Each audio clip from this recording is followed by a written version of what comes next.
సుమన్ టీవీలో మీ personal and business promotions కోసం కింది నెంబర్కి కాంటాక్ట్ చేయండి. అండమాన్ సీ మరియు తూర్పు మధ్య బంగాళాఖాతంలో ఏర్పడిన ఉపరితల ఆవర్తనాల ప్రభావం చేత ఈరోజు ఉదయం సుమారు 5:30 ఆ సమయానికి east central bay of Bengal అంటే తూర్పు మధ్య బంగాళాఖాతం మరియు దానికి దగ్గరలో ఉన్నటువంటి ఉత్తర అండమాన్ సీ ఈ ప్రాంతంలో కొత్తగా మరొక అల్పపీడన ప్రాంతం ఏర్పడింది.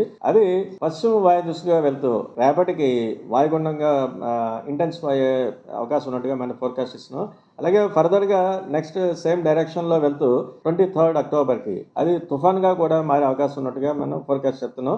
ఇది ఫర్దర్గా ఆ తదుపరి అంటే after 23rd it is likely to move in north west direction అంటే వాయు దిశగా వెళ్తూ అరౌండ్ 24th మార్నింగ్కి it reaches north west Bay of Bengal and north west Bay of Bengal అంటే వాయు బంగాళాఖాతం మరియు ఇది వాయు దిశగా వెళ్తూ it reaches north west Bay of Bengal of Orissa and West Bengal coast by 24th October మార్నింగ్కి అది తుఫాన్గా ఒరిస్సా అండ్ వెస్ట్ బెంగాల్ కోస్ట్కి 24th మార్నింగ్కి రీచ్ అయ్యే అవకాశం ఉన్నట్టుగా మనం ఐఎండి ప్రెడిక్షన్స్ చేస్తుంది.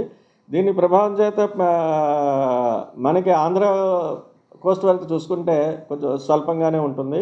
24th and 25th వరకు చూస్తే ఉత్తరాంధ్రలో అయితే పలు ప్రాంతాల్లో ఒక మోస్తరు వర్షాలు, అలాగే ఉత్తరాంధ్రలో ఉన్నట్టు కొన్ని జిల్లాలకు అయితే 1-2 చోట్ల భారీ వర్షం కూడా వచ్చే అవకాశం ఉన్నట్టుగా మనం ఫోర్కాస్ట్ ఇస్తున్నాం.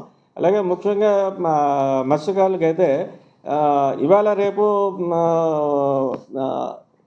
పెద్దగా ఉండకపోవచ్చు కానీ 23rd నుంచి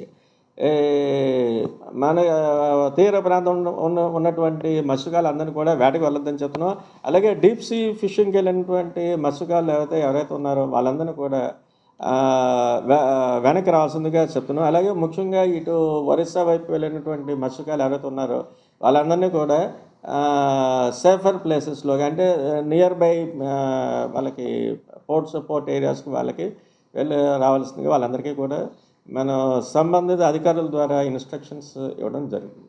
కోస్తాంధ్ర వరకు చూసుకుంటే 24th and 25th నుంచి మనకి అంటే ఉత్తరాంధ్ర వరకు అయితే పలు ప్రాంతాల్లో ఆ రోజు అయితే ఒక మోస్తరు వర్షాలు, అలాగే 1-2 చోట్ల భారీ వర్ష సూచన కూడా ఇస్తున్నాం. అంటే కొన్ని ఎక్స్ట్రీమ్ నార్థరన్ డిస్ట్రిక్ట్స్ ఆ డిస్ట్రిక్ట్స్కి అయితే హెవీ రైన్స్ కూడా వచ్చే అవకాశం ఉన్నట్టుగా మనం చెప్తున్నాం. అంటే బోత్ 24th and 25th జిల్లాల కలర్ కోడ్ అయితే ఈ రోజు వరకు చూస్తే మనం అంటే ఎల్లో అలర్ట్స్ వరకే ఉంది.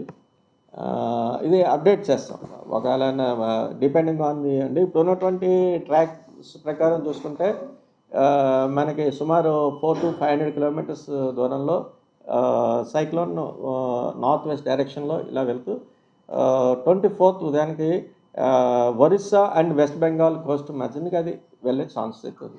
తుఫాన్గా మారితే దానికి యాజ్ యూజువల్ నేమ్స్ డిక్లేర్ చేస్తాం. అంటే ఇంకా ప్రస్తుతం ఇప్పుడు ఇది today it is lying as a లో ప్రెషర్ ఏరియా.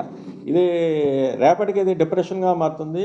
నెక్స్ట్ తదుపరి 24 hours ఇది సేమ్ అది వెస్ట్ నార్త్ వెస్ట్ డైరెక్షన్లో వెళ్తూ అది it reaches north west Bengal and reaches Orissa and West Bengal Coast moving in north west direction. అంటే ఇనిషియల్లీ ఇట్ మూవ్స్ ఇన్ పశ్చిమ వాయు దిశగా, తర్వాత వాయు దిశగా మారుతుంది. పోర్ట్స్ అది ఇంకా ప్రస్తుతానికి అయితే లేదు. డిప్రెషన్ మారిన తర్వాత రేపటి నుంచి మనం ఇవ్వడం జరుగుతుంది.